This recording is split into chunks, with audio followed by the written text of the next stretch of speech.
আরবি মাস হিসেবে আজকে হলো 11ই রবিউল আউয়াল। রবিউল আউয়াল মাস আসলেই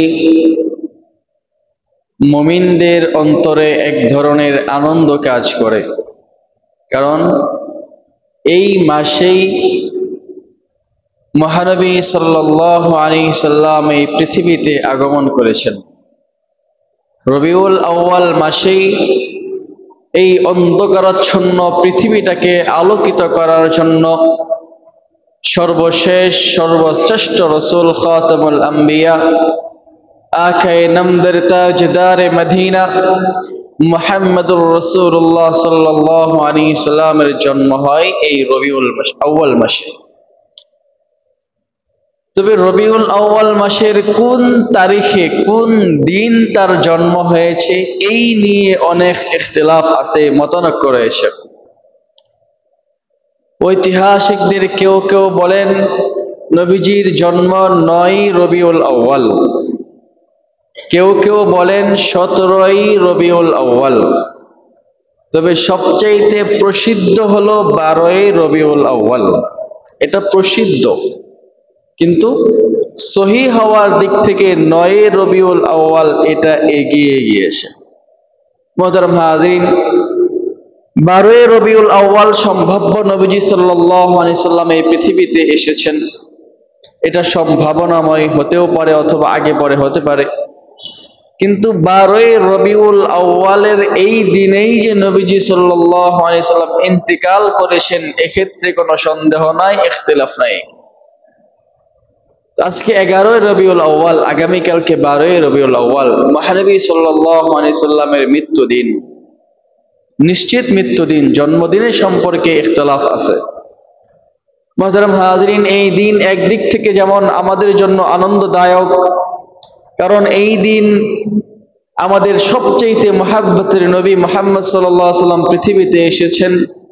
একই সাথে এই দিনটা আমাদের জন্য বেদনাদায়ক, কারণ এই দিনেই রহমতের নবী এই পৃথিবী ছেড়ে চলে গিয়েছেন।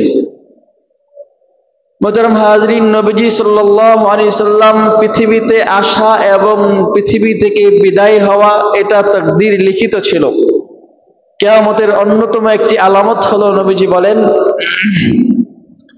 আমার জন্ম এবং আমার মৃত্যু হলো কিয়ামতের একটি আলামত। নবীজি সাল্লাল্লাহু আলাইহি সাল্লামের জন্ম এবং মৃত্যু এটাও কিয়ামতের একটি আলামত ছিল। জন্ম এবং মৃত্যু মানুষের জীবনে অবধারিত। যার জন্ম আছে তার মৃত্যু আছে, যার জীবন আছে তার মওত আছে। তো নবীজি সাল্লাল্লাহু আলাইহি সাল্লাম আমাদের থেকে চলে গিয়েছেন। আমরা এই নবীজি সাল্লাল্লাহু আলাইহি সাল্লামের জন্ম এবং মৃত্যু থেকে কি শিক্ষা নেব? আমরা নবীজি সাল্লাল্লাহু আলাইহি সাল্লামের জীবনী থেকে কি শিক্ষা নেব? এটাই হলো এই 12ই রবিউল আউয়ালের সবচেয়ে গুরুত্বপূর্ণ বিষয় হওয়া দরকার। আমরা আমাদের জীবনে নবীজির আদর্শ বাস্তবায়ন করতে পারলাম কিনা, নবীজির সুন্নতগুলো বাস্তবায়ন করতে পারলাম কিনা, এই হিসাব নিকাশ করার দরকার ছিল 12ই রবিউল আউয়ালে। এটা না করে বিভিন্ন জায়গায় বিভিন্ন মতের মানুষেরা বিভিন্ন উৎসব, জশ্নে জুলুস ইত্যাদির নামে বিদআত কর্মকাণ্ড এই জমিনে শুরু করে দিয়েছে। মুহতারাম হাজিরিন, নবীজি সাল্লাল্লাহু আলাইহি সাল্লাম কেমন ছিলেন, কি ছিল তার আদর্শ, তার থেকে আমরা কি কি গ্রহণ করব, এগুলো নিয়ে আলোচনা হওয়াটাই ছিল আমাদের মুখ্য বিষয়। কিন্তু এগুলো না করে আমরা বিভিন্ন বিদআতি কর্মকাণ্ড ইত্যাদি করে থাকি। আলহামদুলিল্লাহ, আমাদের এই সমস্ত এলাকাগুলো এই সমস্ত বিদআত এবং কুসংস্কার থেকে মুক্ত, এজন্য শুকরিয়া আদায় করি আলহামদুলিল্লাহ। মুহতারাম হাজিরিন, আমরা নবীজি সাল্লাল্লাহু আলাইহি সাল্লামের জীবনী থেকে কি নেব, কি শিখব? আল্লাহ সুবহানাহু ওয়া তাআলা কোরআনে পাক ইরশাদ করেন, লাকাদ কানা লাকুম ফি রাসূলিল্লাহি উসওয়াতুন হাসানাহ, অবশ্যই অবশ্যই তোমাদের জন্য রসুলের মধ্যে রয়েছে উত্তম আদর্শ, তার জীবনীতে রয়েছে তোমাদের জন্য উত্তম আদর্শ। এই আদর্শ কেউ যদি গ্রহণ করে নিতে পারে সে ব্যক্তিও উত্তম হয়ে যাবে। নবীজি সাল্লাল্লাহু আলাইহি সাল্লাম কেমন ছিলেন? আল্লাহ সুবহানাহু ওয়া তাআলা সূরাতুল ইনশিরাহে এই ব্যাপারে একটু আলোচনা করেছেন, একটু ইঙ্গিত দিয়েছেন তিনি কেমন ছিলেন, নবীজিকে আল্লাহ তাআলা কিভাবে তৈরি করেছেন, কিভাবে বানিয়েছেন। আল্লাহ সুবহানাহু ওয়া তাআলা সূরাতুল ইনশিরাহের মধ্যে বলেন, আলাম নাশরাহ লাকা সাদরাক, নবী আমি কি আপনার হৃদয়টাকে বড় করে দেইনি? আমি কি আপনার অন্তরটাকে বৃহৎ বিশাল করে দেইনি? এই সূরা অবতীর্ণ হওয়ার কারণ সম্পর্কে মুফাসসিরিনে কেরাম বলেন, যখন মক্কার কাফেররা নবীজি সাল্লাল্লাহু আলাইহি সাল্লামকে নিয়ে বিভিন্ন কুৎসা রটনা শুরু করলো, যখন কেউ তাকে পাগল বলতে লাগলো, কেউ তাকে জ্যোতিষী বলতে লাগলো, কেউ বা তাকে গণক বলতে লাগলো, আবার কেউ কেউ তাকে জিনে ধরেছে এমন মনে করতে লাগলো, বলা বলি করতে লাগলো। এই সমস্ত কথাগুলো যখন নবীজি শুনলেন, সাহাবায়ে কেরাম শুনলেন, আল্লাহর হাবিব এবং সাহাবায়ে কেরাম হতাশাগ্রস্ত হলেন, কষ্ট পাইলেন, ব্যথিত হলেন। রব্বুল আলামিন এই ব্যথাকে উপশম করার জন্য সূরাতুল ইনশিরাহ অবতীর্ণ করলেন। আল্লাহ তাআলা বলেন, আলাম নাশরাহ লাকা সাদরাক, নবী আমি কি আপনার হৃদয়টাকে অনেক বড় করে দেইনি? আমি তো আপনার হৃদয়টাকে বড় করে দিয়েছি, আপনি বৃহৎ হৃদয়ের অধিকারী। এটা আল্লাহর পক্ষ থেকে অনেক বড় নিয়ামত, উপহার ছিল নবীজিকে আল্লাহ দিয়েছেন। মানুষের হৃদয় যখন বড় হয়, বৃহৎ হয়, বুঝে নিতে হবে আল্লাহর পক্ষ থেকে সে অন্যতম একটা অনুগ্রহ সে পেয়েছে। কেমন বড় ছিল নবীজি সাল্লাল্লাহু আলাইহি সাল্লামের হৃদয়। একদিন আল্লাহর হাবিব এবং সাহাবায়ে কেরাম মসজিদে নববীতে বসা, এক গ্রাম্য ব্যক্তি মসজিদে প্রবেশ করলো। সে তার উটটাকে মসজিদের দেয়ালে অথবা দেওয়ালের পাশে খুঁটিতে বাঁধলো, মসজিদের ভিতরে প্রবেশ করলো। এরপর মসজিদের এক কর্নারে গিয়ে সেখানে সে ইস্তিনজা শুরু করলো, প্রস্রাব করা শুরু করে দিল। সাহাবায়ে কেরাম রাগান্বিত হলেন, এটা কি আমাদের মসজিদের মধ্যে সে প্রস্রাব করতেছে? কেউ কেউ বলতে লাগলেন ধরো তাকে, কেউ বলতে লাগলেন থামাও তাকে, কেউ বলতে লাগলেন তাকে ধরতে হবে, মারতে হবে। সবাই রাগান্বিত অবস্থায় আছেন। নবীজি সাল্লাল্লাহু আলাইহি সাল্লাম তিনি বললেন, থামো তোমরা, সে তার কাজ শেষ করুক, সে তার কাজ শেষ করুক। সে প্রস্রাব শেষ করে নবীজির কাছে আসছেন। নবীজি বললেন, এই মসজিদগুলো প্রস্রাব পায়খানা করার জন্য নয়, আমাদের এই মসজিদগুলো হলো ইবাদত করার জন্য, সেজদা করার জন্য। নবীজি সাল্লাল্লাহু আলাইহি ওয়াসাল্লাম সাহাবায়ে কেরামের একজনকে বললেন, পানি আনো এবং এর উপরে পানি ঢেলে দাও। যেখানে সাহাবায়ে কেরাম রাগান্বিত অবস্থায় ছিলেন, কিন্তু নবীজি সাল্লাল্লাহু আলাইহি ওয়াসাল্লামের হৃদয়টা এত বৃহৎ ছিল যে নবীজি বললেন, থামো, তার কাজ শেষ করতে দাও। এখন যদি তাকে আটকিয়ে দেওয়া হয় তাহলে তার অসুবিধা হতে পারে। প্রস্রাব রানিং অবস্থায় যদি কেউ আটকিয়ে দেয় তাহলে এটা বিভিন্ন ধরনের রোগের সূচনা হতে পারে, কষ্ট হতে পারে, এটা মারাত্মক কষ্ট। তো নবীজি সাল্লাল্লাহু আলাইহি ওয়াসাল্লাম বলেন, না, তাকে থামিও না, তার কাজ শেষ করুক। এরপর তাকে ডাকলেন এবং বললেন, দেখো, আমাদের এই মসজিদগুলো প্রস্রাব করার জন্য নয়, আমাদের মসজিদগুলো হলো ইবাদত করার জন্য। কতটা বড় হৃদয় হলে এমনটা সম্ভব, এমন উত্তম আচরণ করা সম্ভব। একদিন আল্লাহর হাবিব সাল্লাল্লাহু আলাইহি ওয়াসাল্লাম এবং ওমর রাদিয়াল্লাহু তাআলা আনহু রাস্তা দিয়ে হাঁটছেন মদিনার। এক ইহুদি ব্যক্তি ছিল যার নিকট নবীজি সাল্লাল্লাহু আলাইহি ওয়াসাল্লাম কিছু খেজুর নিয়ে আসছিলেন, যার নিকট থেকে কিছু খেজুর ধার নিয়ে আসছিলেন, যে তুমি আমাকে খেজুর দাও, আমি তোমাকে এর পাওনা বা এটা পরিশোধ খুব তাড়াতাড়ি করে দেব, অমুক তারিখে করে দেব। তো নবীজি এবং ওমর সাথে আরো কিছু সাহাবী হাঁটতেছিলেন মদিনার রাস্তায়। হঠাৎ ওই ইহুদি ব্যক্তি আসলো। আসার পরে তার সাথে যে তারিখটা ছিল, চুক্তি ছিল অমুক তারিখে পরিশোধ করব, ওই তারিখের আরো 2 সপ্তাহ আগে সে এসে নবীজির চাদরে ধরে এমন হেঁচকা টান দিলেন, টান দেওয়ার কারণে নবীজির ঘাড় মুবারক একেবারে ছিলে যাওয়ার মতো উপক্রম হলো। তার ঘাড় মুবারকে রক্তের ছাপ লেগে গেল। এরপর বলল, মুহাম্মদ, তোমার কাছে যে আমি ওই যে খেজুর পাই, তোমার কাছে যে আমার পাওনাটা আছে, এটা কি মনে আছে তো? বুঝেন, এখনো 2 সপ্তাহ সময় আছে। এর আগে এসে হেঁচকা টান দিয়ে নবীজির ঘাড় মোবারক প্রায় ছিলে ফেলার উপক্রম। এমন হেঁচকা টান দিয়ে জিজ্ঞেস করতেছে, মুহাম্মদ তোমার কি স্মরণ আছে যে আগামী 2 সপ্তাহ পরে তুমি আমার ঋণ আদায় করবে? এটা কি কেউ মেনে নেবে? বুঝেন, আমরা কেউ মেনে নেব? এখনো 2 সপ্তাহ সময় আছে। কেউ যদি উচ্চ স্বরে কথা বলে তখনও তো রাগান্বিত হব। এই বেটা, তোমার সাথে না আমার চুক্তি আছে, 2 সপ্তাহ আছে এখনো, আমি তো তোমাকে দেব, না দিতে পারলে তুমি আমার সাথে জোরে কথা বলবা। আমরাও তো এই কথা বলতাম। আর আমাদের কাউকে যদি এই আচরণ করতো, যে আমাদের হেঁচকে টান দিত অথবা শরীরে একটু টাচ করতো, ওর অবস্থা শেষ করে ফেলতাম। হযরত ওমর রাদিয়াল্লাহু তাআলা রাগান্বিত হয়ে গেলেন, চোখ মুখ লাল হয়ে গেল, গাড়ের রগগুলো ফুলে গেল। বলেন, ইয়া রাসূলুল্লাহ দানি আযরিব উনকা, ইয়া রাসূলুল্লাহ ছাড়েন আমাকে, অনুমতি দেন আমাকে, আমি তার গাড় উড়াই দেব। যেহেতু এখনো 2 সপ্তাহ সময় আছে, সে ইচ্ছা করলে মৌখিক বলতে পারতো যে মুহাম্মদ তোমার কাছে আমি যে পাওনাটা পাই আগামী 2 সপ্তাহের মধ্যে তুমি এটা পরিশোধ করবা, মুখে বলতে পারতো। এটা না বলে সে স্মরণ করে দেওয়ার জন্য এমন ভাবে ইচ্ছাকৃত ভাবে চাদর ধরে এমন টান দিয়েছে, নবীজি সাল্লাল্লাহু আলাইহি ওয়াসাল্লামের ঘাড় মোবারকের মধ্যে রক্ত জমাট বেঁধে গিয়েছিল, রক্তের আপনার কণা বের হয়ে গিয়েছিল, নবীজির ঘাড় লাল হয়ে গিয়েছিল। ওমর রাদিয়াল্লাহু তাআলা রাগান্বিত হয়ে বললেন, ইয়া রাসূলুল্লাহ আমাকে অনুমতি দেন, এর ঘাড়টাকে উড়াইয়া দেই।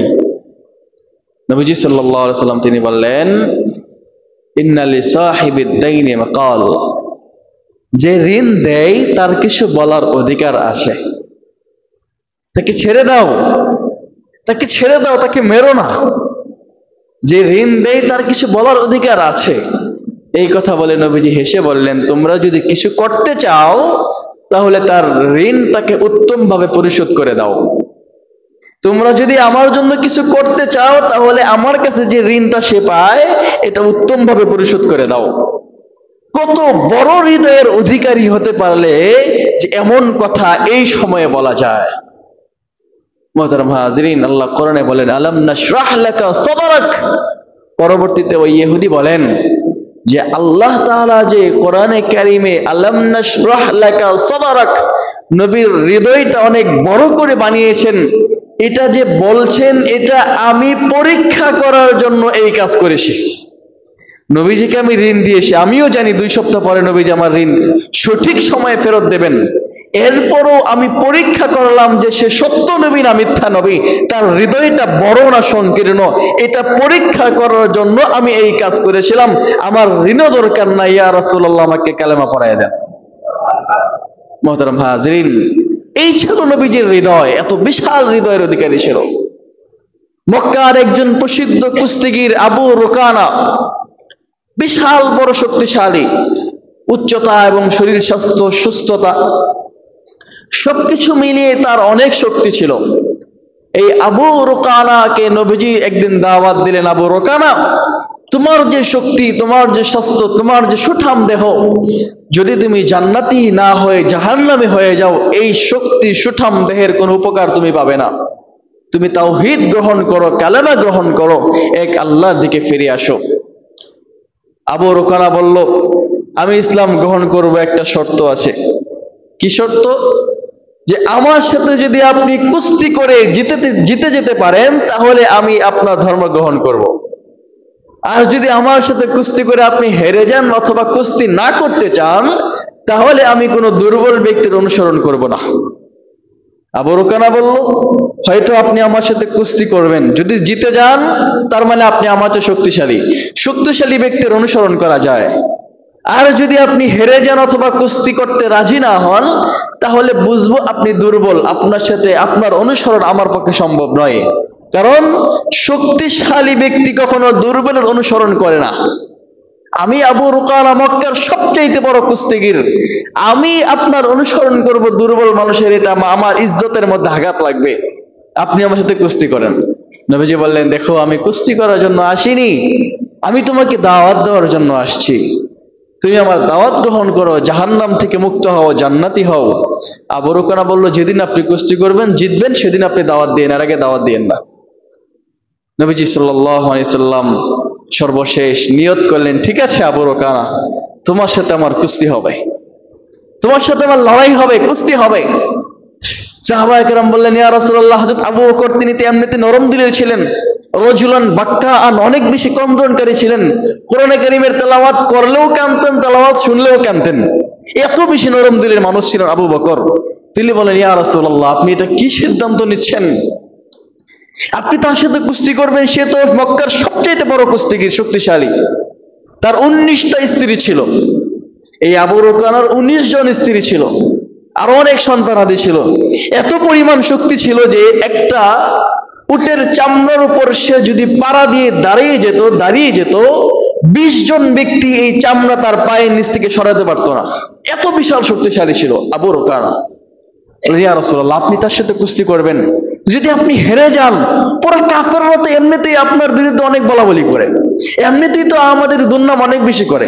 যদি আপনি হেরে যান, এরা তো এটাকে অনেক বেশি পরিমাণ ছড়ায় দেবে এবং আমাদেরকে অপমান করবে, লাঞ্ছিত করবে, আপনি নিজে তো লজ্জিত হয়ে যাবেন। নবীজি বলেন, আবু বকর, যদি সামান্য কুস্তি করার কারণে এই আবু রুকানা জাহান্নাম থেকে বেঁচে যায়, যদি সে জাহান্নাম থেকে বেঁচে যায়, সে তো আমার উম্মত, সে যদি জাহান্নাম থেকে বেঁচে যায়, এইটাই তো আমার সবচেয়ে বড় পাওয়া। হৃদয়টা কত বড় হলে এমন চিন্তা আসে যে আমার একটু সম্মান হানি হলেও যদি সে জাহান্নাম থেকে বেঁচে যায়, এটাই তো আমার সবচেয়ে বড় পাওয়া। নবীজি ডেট দিলেন, কুস্তি করবেন। আবু রুকানা মানুষজনকে জানালেন, এক মাঠে সবাই উপস্থিত হলো। আবু রুকানাও আসছে, নবীজিও দাঁড়িয়েছে। সাহাবায়ে কেরাম তারা টেনশনের মধ্যে আছে, কাফেররা উৎফুল্ল দৃষ্টিতে তাকিয়েছে, আজকে মুহাম্মদের কাম শেষ, আজকে মুহাম্মদ শেষ হয়ে যাবে। নবীজি বললেন, আবু রুকানা আসো, ধরো আমাকে। আবু রুকানা বলে, না, আপনার মতো মানুষকে আঘাত শুরুতে করা যায় না। কুস্তির ময়দানে আবু রুকানা বলতেছে যে আপনার মতো মানুষের শরীরে প্রথমে আঘাত করা যায় না, আপনার মতো ফুলের মতো মানুষের কাছে উপরে প্রথমে আঘাত করা যায় না, আপনি আমাকে আগে মারেন, আপনি আমাকে আগে ধরেন। নবীজি সাল্লাল্লাহু আলাইহি সাল্লাম তার 2টা আঙ্গুলকে আবু রুকানার ঘাড়ের মধ্যে রাখার সাথে সাথেই আবু রুকানা মাটিতে পড়ে গড়াগড়ি শুরু করে দিল। সাহাবায়ে কেরাম আনন্দ চিত্তে তাকবীর বলতে লাগলেন। কাফেরদের চেহারাটা একেবারে কুঁচকে গেল, বলতে লাগলো, আবু রুকানা, কি হয়ে গেল তোমার? এত বিশাল শক্তিমান তুমি, তোমার সামনে কেউ টিকতে পারে না, আর মুহাম্মদের 2 আঙ্গুলের ভার তুমি সইতে পারছো না? কি হয়ে গেল তোমার? এরকম কেমন পাগলামি তুমি শুরু করে দিলা? আবু রুকানা বলল, তোমরা তো দেখছো মুহাম্মদ 2 আঙ্গুল রেখেছে, আমার কাছে মনে হচ্ছে উহুদ পাহাড়টা আমার মাথার উপর চড়ায় দিয়েছে। মুহতারাম হাজিরিন, আবু রুকানা উঠলেন, ইসলাম গ্রহণ করে নিলেন। এত বিশাল হৃদয়ের অধিকারী ছিল। মুফাসসিরিনে কেরাম বলেন, নবীজির শরীরে আল্লাহ তাআলা জান্নাতি 40 জন পুরুষের সমান শক্তি দিয়েছিলেন। নবীজি দুর্বল ছিলেন না, নবীজি দুর্বল ছিলেন না। নবীজির দেহে আল্লাহ জান্নাতি 40 জন শক্তিশালী পুরুষের সমপরিমাণ শক্তি দিয়েছিলেন। আর জান্নাতি একজন পুরুষের শরীরে দুনিয়ার 100 জন পুরুষের সমপরিমাণ শক্তি আল্লাহ দিয়ে রাখছেন। আমরা যে বলি একজন নিম্নমানের জান্নাতি ব্যক্তি 70 থেকে 72 জন হুর থাকবে, তার স্ত্রী থাকবে তার। অনেকে চিন্তা করে এক স্ত্রী রাখতে পারি না, এই সেই 70-72 জন স্ত্রী কিভাবে? আরে দুনিয়ার এই হ্যাংলা পাতলা, দুনিয়ার এই দুর্বল দেহের মধ্যে আল্লাহ 100 শক্তিশালী পুরুষের সমান শক্তি দিয়ে দিবেন। তখন আফসোস হবে, হায় যদি আরেকটু আমল করতাম, হায় যদি আরেকটু আমল করতাম, আল্লাহ আরো আমাকে স্ত্রী দিতেন জান্নাতে, আমার আরো স্ত্রী প্রয়োজন ছিল, আল্লাহ আমাকে আরো বেশি স্ত্রী দিতেন, সম্মান করতেন। মুহতারাম হাজিরিন, দুনিয়ার 100 পুরুষের সমান শক্তি আল্লাহ জান্নাতি একজন পুরুষকে দিয়েছেন, আর নবীজির শরীরে আল্লাহ 40 জন জান্নাতি পুরুষের সমান শক্তি দিয়েছিলেন। সেই হিসেবে দুনিয়াতে নবীজির শরীরে 4000 দুনিয়ার পুরুষের সমান শক্তি ছিল। আবু রুকানা কোন হিসেবে নবীজির সাথে কুস্তি পারবে? কিন্তু এই শক্তি নিয়ে কখনো নবীজি গর্ব করেন নাই, এই শক্তি তিনি কখনো প্রকাশ করেন নাই। নবীজি নিজ হাতে কাউকে হত্যা করেন নাই। তবে হ্যাঁ, একজন উহুদের যুদ্ধের দিন একজন ব্যক্তি বড় উদ্ধত অবস্থায় বলতে লাগলো, আমি আজকে মুহাম্মদকে হত্যা করব। বদরের যুদ্ধে আমাদের 70 জন নেতাদেরকে হত্যা করেছে, আমাদের 70 জন সর্দারকে তারা হত্যা করেছে, আমি একাই আজকে নবী মুহাম্মদকে হত্যা করে ফেলবো। এই কথা বলে সে নবীজির দিকে তেড়ে আসছিল, সে নবীজির দিকে তলোয়ার খাপ মুক্ত করে তেড়ে আসছিল। নবীজি সাল্লাল্লাহু আলাইহি সাল্লামকে যখন সাহাবায়ে কেরাম বললেন, ইয়া রাসূলুল্লাহ, সে তো কসম করে আসছে আপনাকে সে হত্যা করবে, বলে দাও একটা বর্ষা আমার কাছে দাও, আমি তাকে আজকে হত্যা করব। নবীজি নিজ হাতে কাউকে হত্যা করেন নাই। নবীজি সাল্লাল্লাহু আলাইহি সাল্লাম বর্ষা নিলেন এবং আঘাত করলেন। এই বর্ষাটা তার কানের পাশ দিয়ে গিয়েছিল এবং সামান্য বাতাস তার শরীরে লেগেছিল, পরে গড়াগড়ি অবস্থায় সে মারা গিয়েছিল। কি পরিমাণ স্পিড ছিল বর্ষা নিক্ষেপ করার মধ্যে, কি পরিমাণ শক্তি ছিল নবীজির দেহে। মুহতারাম হাজিরিন, এই ছিল আমাদের নবী। আল্লাহ বলেন, আলাম নাশরাহ লাকা সাদরাক, নবী আমি কি আপনার হৃদয়কে বড় করে দেই নাই? যেই হৃদয়ের মধ্যে গরিব ধনী সাদা কালো সমস্ত ধরনের মানুষের প্রতি ভালোবাসা ছিল, যেই হৃদয়ের মধ্যে কাফেরদের প্রতিও ভালোবাসা ছিল, যেই হৃদয়ের মধ্যে তায়েফবাসীর প্রতি ভালোবাসা ছিল, যেই তায়েফবাসী তার দাওয়াত কবুল না করে তাকে পাথরের আঘাতে রক্তাক্ত করেছিল, সেই নবী মুহাম্মদ যখন খেজুর বাগানে উপস্থিত, ঠিক তখন আল্লাহ জিব্রাইলকে পাঠাইছেন এবং বললেন, নবী তায়েফের পাহাড়গুলোতে অবস্থানরত দায়িত্বশীল ফেরেশতারা অনুমতি চাচ্ছে, আপনি একটু অনুমতি দেন। তারা তায়েফবাসীকে এমন ভাবে দুই পাহাড়ের মাঝে পিষে ফেলবে, পৃথিবীর মানুষ কখনো আন্দাজ করতে পারবে না যে এখানে কখনো বসতি ছিল। আপনি একটু বলেন, যে তায়েফবাসী তাকে রক্তাক্ত করলো, যে তায়েফবাসী তাকে পাথরের আঘাত দিল, যে তায়েফবাসী তার দাওয়াত কবুল করলো না, যে তায়েফবাসী তার মেহমানদারি করলো না, যে তায়েফবাসী তাকে নিয়ে কুৎসা রটনা করলো, সেই তায়েফবাসীর জন্য নবীজি কি বললেন? আমি তো বদদুয়া করার জন্য আসি নাই, উরসিলতু রাহমাতাল লিল আলামিন, আমি তো রহমতের দোয়ার জন্য আসছি, আমি তো বদদুয়া করার জন্য আসি নাই। আজকের এই তায়েফবাসী হয়তো আমার পরিমাণ আনলো না, তাদের পরবর্তী প্রজন্ম হয়তো আমার পরিমাণ আনবে, তাদের নাতিরা হয়তো আমার পরিমাণ আনবে। আজকে যদি তারা দুলিশ হাত হয়ে যায়, পাহাড়ের সাথে মিশে যায়, তাহলে পরবর্তীতে ঈমান আনার সুযোগ কোথায়? জাহান্নাম থেকে মুক্ত হওয়ার সুযোগ কোথায়?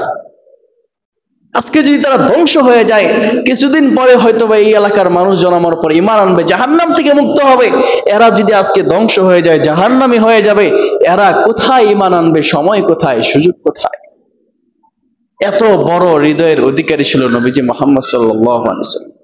মুহতারাম হাজিরিন, এজন্য উম্মত হিসেবে আমাদের হৃদয়টাকে বড় রাখা দরকার, সংকীর্ণতা পরিহার করা দরকার, হৃদয়টাকে প্রশস্ত রাখেন।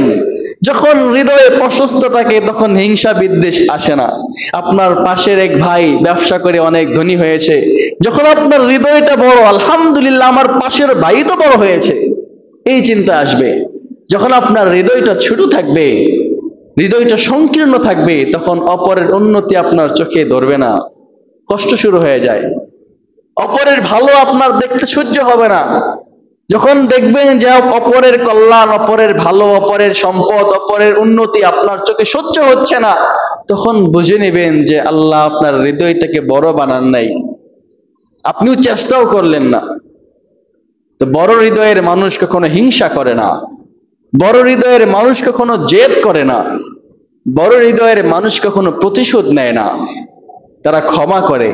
তাদের ভিতরে শুধু ক্ষমা আর ক্ষমা। নবীজি সাল্লাল্লাহু আলাইহি সাল্লাম কত বড় হৃদয়ের অধিকারী ছিলেন। মক্কা বিজয়ের সময়, যেদিন নবীজি মক্কা বিজয় করলেন, যেই মক্কা নবীজির মাতৃভূমি, যেই মক্কা নবীজির জন্মভূমি, সেই মক্কায় নবীজি বেড়ে উঠেছেন। 40 বৎসর পর্যন্ত মক্কার সমস্ত মানুষের কাছে আল আমিন নামে প্রসিদ্ধ ছিলেন, বিশ্বস্ত এবং সর্বশ্রেষ্ঠ নামে প্রসিদ্ধ ছিলেন। সেই নবী যখন তাওহীদের দাওয়াত দিলেন, কাফেররা আল আমিন থেকে নিয়ে তাকে মিথ্যাবাদী বলতে লাগলো, কাফেররা তাকে পাগল বলা বলি করতে লাগলো, এমনকি তার শরীরে আঘাত করার জন্য তারা পিছপা হলো না। সাহাবায়ে কেরামকে মারতে মারতে মাটির সাথে মিশিয়ে ফেলতে চাচ্ছিল। যেই মক্কায় বেলালে হাবশির শরীরের মধ্যে চাবুকের আঘাত করতে করতে মক্কার বালুগুলো রক্ত রঞ্জিত হয়েছিল, যেই মক্কায় আবু বকরকে পিটাইতে পিটাইতে বেহুশ করে ফেলানো হয়েছিল, যেই মক্কায় নবীজির সবকিছু কিছু ছিল, সেই মক্কায় নবীজি এই তাওহীদের দাওয়াতের কারণে থাকতে পারে নাই। সর্বশেষ যখন তাকে হত্যা করে ফেলে দেওয়ার ষড়যন্ত্র করলো, আল্লাহ তাআলা তখন তাকে অনুমতি দিলেন, আপনি হিজরত করে মদিনায় চলে যান। নিজের মাতৃভূমি, নিজের পিতা পিতৃভূমি, নিজের ঘর ভিটামাটি, নিজের পরিবার পরিজন, বাইতুল্লাহর মায়া সবকিছু ছেড়ে নবীজি মক্কা থেকে চলে গিয়েছেন।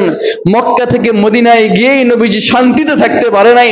কাফেররা কিছুদিন পর পরে মদিনা আক্রমণের জন্য তারা বিভিন্ন ফন্দি এবং ষড়যন্ত্র করেছিল। বদর যুদ্ধ সংগঠিত হয়েছে, উহুদের যুদ্ধে মক্কাবাসী 3000 বাহিনী নিয়ে মদিনা আক্রমণের চেষ্টা করেছিল। পরবর্তীতে খন্দকের যুদ্ধে 10,000 সম্মিলিত বাহিনী নিয়ে মদিনাকে ধ্বংস করে দেওয়ার জন্য তারা ষড়যন্ত্র করেছিল।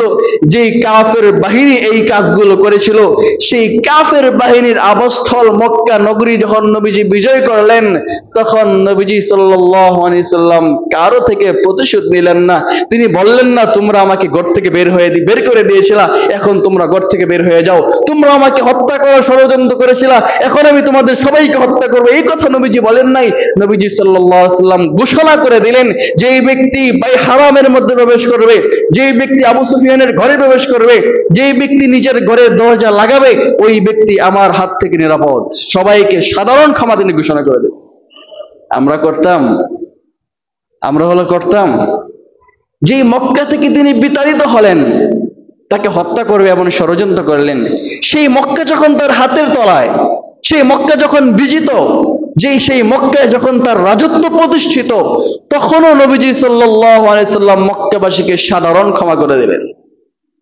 কত বিশাল হৃদয়ের অধিকারী হলে নবীজি সাল্লাল্লাহু আলাইহি সাল্লাম এই কাজগুলো করতে পারেন। এই জন্য আল্লাহ বলেন, আলাম নাশরাহ লাকা সাদরাক। নবী, আমি কি আপনার হৃদয়কে বড় করে দেই নাই? আপনি কেন কষ্ট পান? আপনি কেন কাফেরদের একটু একটু কথায় কষ্ট পান? আমি তো আপনার হৃদয়কে অনেক বড় করে দিয়েছি। নবীজি সাল্লাল্লাহু আলাইহি সাল্লাম কেমন ছিলেন? নবীজি সাল্লাল্লাহু আলাইহি সাল্লামকে আল্লাহ তাআলা কেমন ভালোবাসতেন? পরের আয়াতে বলেন, আল্লাহ তাআলা বলেন, আলাম নাশরাহ লাকা সাদরাক ওয়া ওয়াদা'না আনকা বিজরাক। নবী, আমি কি আপনার পিঠের বোঝা হালকা করি নাই?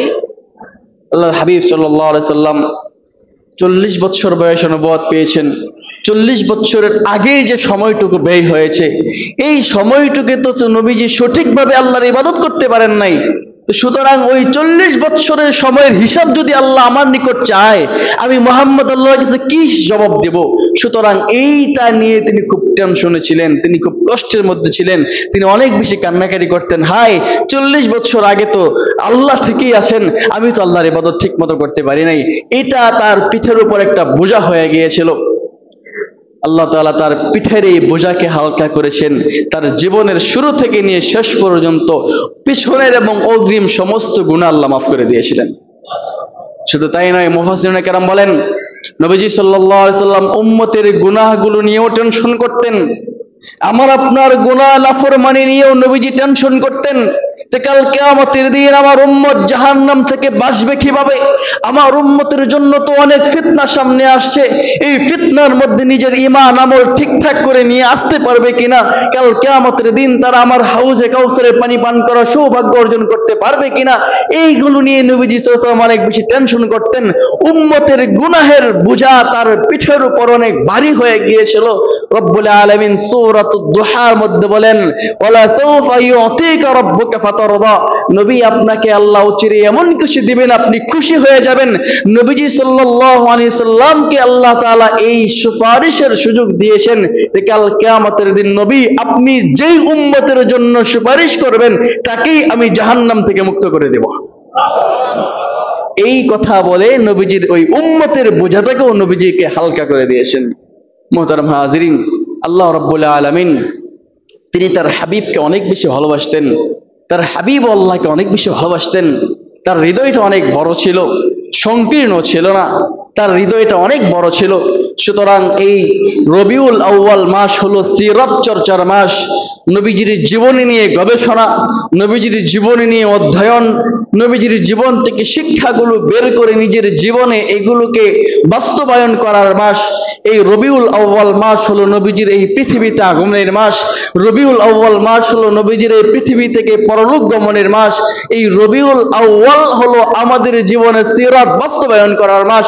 এই এক মাসে আমাদের উচিত নবীজির জীবনী অধ্যয়ন করা, নবীজির জীবনী থেকে আমাদের শিক্ষাগুলো খুঁজে বের করা এবং এগুলোকে বাকি 11 মাস নিজের জীবনে বাস্তবায়ন করার চেষ্টা করা। করবো তো ইনশাআল্লাহ? মুহতারাম হাজরিন, আমরা সামনে থেকে ধারাবাহিকভাবে নবীজি সাল্লাল্লাহু আলাইহি সাল্লাম কেমন ছিলেন, কি ছিল তার চরিত্র মাধুর্যতা, কি ছিল তার দৈনন্দিন জীবন, পারিবারিক জীবন কেমন ছিল, রাষ্ট্রীয় জীবন কেমন ছিল, এই নিয়ে আমরা ইনশাআল্লাহ ধারাবাহিকভাবে যতদূর পারি আমরা আলোচনা করব। আজকে আমরা সিরাতের ছোট্ট কিছু বিষয় নিয়ে আলোচনা করলাম। আল্লাহ তাআলা আমাদের সবাইকে নবীজির জীবনী অনুযায়ী আমাদের জীবনকে গঠন করার তৌফিক দান করুন।